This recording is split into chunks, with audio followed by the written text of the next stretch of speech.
নমস্কার শুধু ভক্ত ও দর্শক মণ্ডলী, করুণাময়ী মা শারদা ইউটিউব চ্যানেলে সকলকে স্বাগত জানাই। আজ আমরা তুলে ধরব বেলুড় মঠে ভগবান শ্রীরামকৃষ্ণ পরমহংসদেবের 191তম জন্মতিথির উৎসব উপলক্ষে কি অপূর্ব সাজে সেজে উঠেছে বেলুড় মঠ। তারই কিছু মুহূর্ত আপনাদের কাছে আমরা এই ভিডিওর মাধ্যমে তুলে ধরব। আমরা এখন সোজা যাচ্ছি ঠাকুরের মন্দিরের দিকে এবং তার পাশে দেখতে পাচ্ছি অনুসন্ধান অফিস।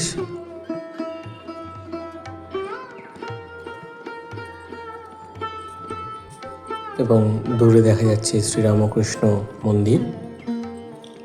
আজ থেকেই অনেক ভক্ত সমাগম লক্ষ্য করা যাচ্ছে বেলুড় মঠ প্রাঙ্গণে ঠাকুরের জন্মতিথিকে কেন্দ্র করে। দেখুন, বিকেলের পড়ন্ত সূর্য কিরণে মন্দিরের চূড়া স্পর্শ করেছে এবং অপূর্ব আভায় মন্দির উদ্ভাসিত। দেখতে পাচ্ছি আমরা মাঙ্গলিক ঘট স্থাপন হয়েছে শ্রীরামকৃষ্ণ মন্দিরের প্রবেশদ্বারে এবং কলা গাছ স্থাপন করা হয়েছে এবং ওপরে উঠছে রামকৃষ্ণ মিশনের লোগো সম্বলিত পতাকা। অপূর্ব পরিবেশের মধ্য দিয়ে আমরা এগিয়ে চলেছি।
দূরে আমরা দেখতে পাচ্ছি পূজনীয় বোধশরণানন্দজি মহারাজ আসছেন।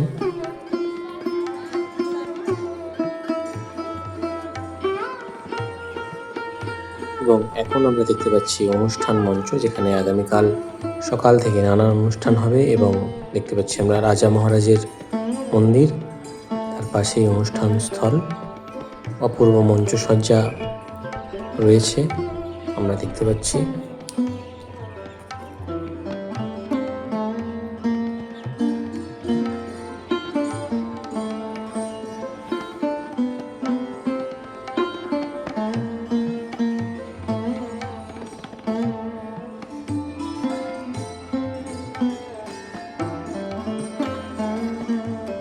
অপূর্বভাবে সাজিয়ে তোলা হচ্ছে মঞ্চটিকে।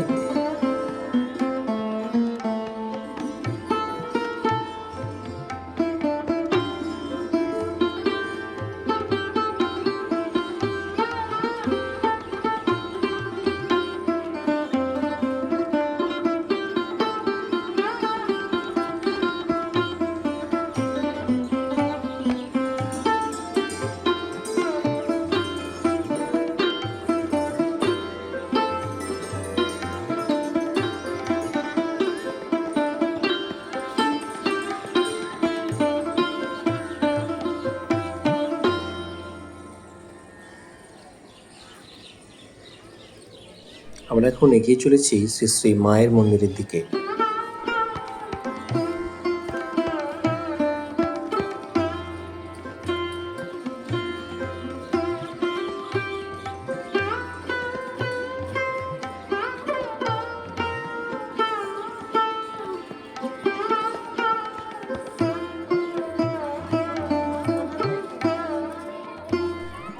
পবিত্র গঙ্গার ঘাট এবং তারই সামনে পবিত্রতার স্বরূপিণী শ্রী শ্রী মায়ের মন্দির আমরা দেখতে পাচ্ছি।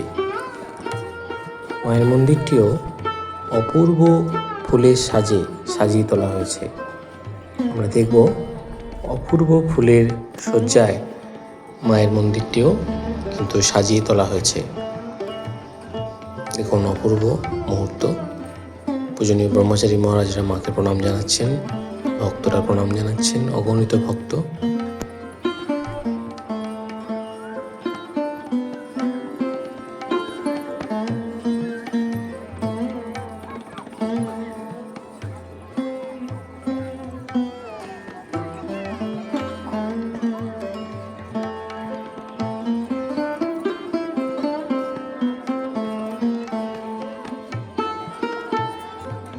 এখন আমরা দেখতে পাচ্ছি মঞ্চসজ্জার কাজ চলছে। মঞ্চটিকে ফুলে সাজিয়ে তোলা হচ্ছে। আগামীকাল এখানেই সারাদিন ব্যাপী অনুষ্ঠান হবে। তো ভিডিওটি কেমন লাগলো অবশ্যই কমেন্টের মাধ্যমে আমাদের জানাতে ভুলবেন না, এবং ভালো লাগলে লাইক কমেন্ট করবেন এবং শ্রীরামকৃষ্ণ ভক্তমণ্ডলীর কাছে ভিডিওটি শেয়ার করবেন। নমস্কার, ধন্যবাদ।